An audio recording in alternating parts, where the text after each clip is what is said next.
আজকে আপনাদের সাথে আরেকটা কেকের ডেকোরেশন ভিডিও শেয়ার করব।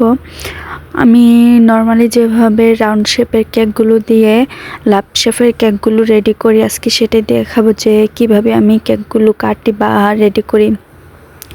নর্মালি আমি লাভ শেপের মোল্ডে দিয়ে কখনো কেক বেক করি না, কারণ ওইটার আসলে কাটিংটা ভালো হয় না। কিন্তু গোল মোল্ড দিয়ে যদি আমি কেকটা করি তখন লাভ শেপটা অনেক ভালো আসে, কাটিংটা অনেক সুন্দর হয়।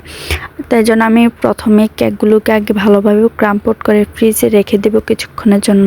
অবশ্যই এই কাজটা করতে গেলে একটু ভালো মতোই ফ্রিজিং করতে হবে, নয়তো কাটিংটা সুন্দর আসবে না। তো আমি প্রথমে ক্রাম্প আউট করে প্রায় 30 মিনিট থেকে 1 ঘন্টার জন্য আমি এটা ফ্রিজে রেখে দেব। ফ্রিজ থেকে বের করে আমি বুঝার সুবিধার্থে আগে ব্রেড নাইফ দিয়ে একটু দাগ দিব, 2 সাইডের থেকে একটু দাগ দিয়ে দিব যাতে আমার বোঝার সুবিধা হয়, মাপটাও ঠিক থাকে।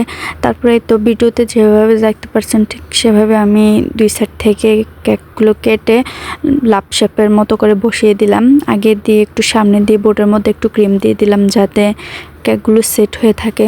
তারপর যে বাকি অংশটুকু আছে ওই অংশটুকুতে আমি ক্রিম দিয়ে ভালোভাবে ক্রাম্প আউট করে দিচ্ছি, আর আবারও একটু সামনে দিয়ে কাটতেছি যাতে লাভ শেপটা ভালোভাবে বোঝা যায়, যার জন্য আবারও একটু দাগ কেটে কেকটা কেটে নিলাম।